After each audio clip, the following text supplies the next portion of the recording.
अब हम आगे बढ़ते हैं। हम कैसे लिखेंगे इसे?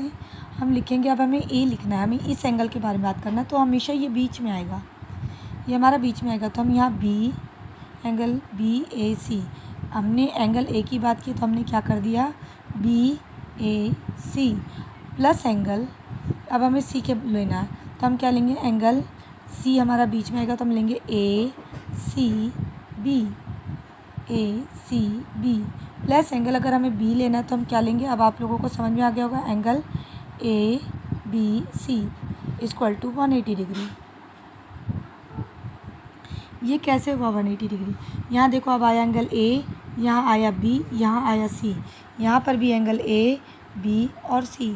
तो हमारा एंगल हमने लिया सबसे पहले बी ए सी, फिर हमने लिया ए सी बी, फिर हमने लिया ए बी सी। ठीक है, तो अब हम आगे इसको क्वेश्चंस को हम रेडी करते हैं।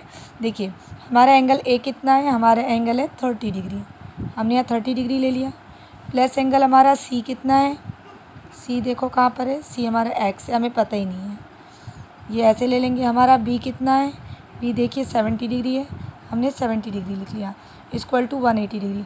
अब इन दोनों को प्लस करो क्योंकि ये वन साइड में तो प्लस हो जाएंगे, एक्स प्लस एक्स तो प्लस होगा नहीं क्योंकि ये वेरिएबल है, तो 70 plus 30 equal to 100 degree equal to 180 degree.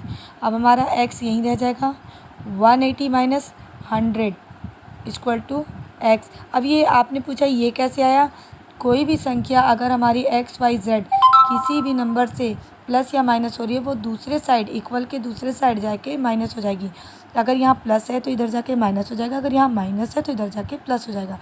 अब ये हमारा प्लस 100 था, उधर जाके माइनस 100 हो जाएगा, तो हमारा एक्स कितना आ गया, एक्स आ गया हमारा 80 डिग्री जो हमारा यहाँ लिखा है। तो हमारा ये पूरा इस तरीके से बनेगा, angle A, angle B, angle सी।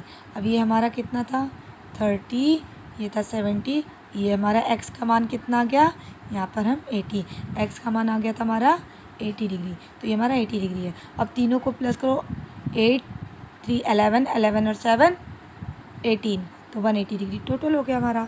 तो अब आप, आई होप आप लोगों को क्वेश्चन समझ में आ गया। तो अब आप एक ये क्वेश्चन करके देखें।